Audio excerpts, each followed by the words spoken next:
श्री स्वामी समर्थ सर्वांना. तर चला, जेव्हा मला प्रश्न पडतो ना की आज जेवणात काय बनवायचं, तर आमचा पार्थ आहे ना, तो म्हणतो तुला काही ना काहीतरी आयडिया येणार आणि मस्त आज काहीतरी भाताचाच प्रकार बनव, पण असं पुलाव टाईपमध्ये. तर बघितलं फ्रीजमध्ये तर सुरण होतं, कॉर्न होते आणि बीट होतं. बीट सलाडसाठी आणलेलं. तर म्हटलं ह्याचा कसा राईस होईल, पण असतं ना की आपल्याला आवड असली तिथे म्हणजे असं आपल्याला मार्ग मिळतोच. तर मी पण बासमती तांदूळ घेतले, ते छान स्वच्छ धुवून शिजवून घेतलेले आहेत. भात शिजवून घेतला आणि त्यानंतर इथे कोथिंबीर, मिरची, आलं लसूणचा ठेचा बनवून घेतला.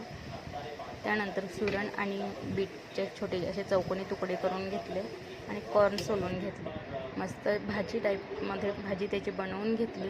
पाहू शकता, लाल तिखट, हळद, जे सगळे आपले मसाले आहेत घरातले असतात तेवढे सगळे घालून छान, आणि वाटणाचंच पाणी घालून घेतलेलं आहे. मस्त चवीनुसार मीठ घालून एक वाफ काढली, म्हणजे सुरण शिजेपर्यंत असं शिजवून घेतलेलं आहे.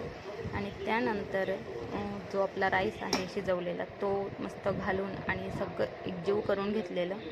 थोडंसं वरून बिर्याणी मसाला घातलेला, पण तो व्हिडिओमध्ये शूट करायचा राहून गेला कारण की व्हिडिओ स्टॉप केलेली होती. तर अशा प्रकारे मस्त असा सुरण कॉर्न राईस रेडी आहे. तर व्हिडिओ कशी वाटली नक्की सांगा आणि कमेंट आणि लाईक करायला विसरू नका.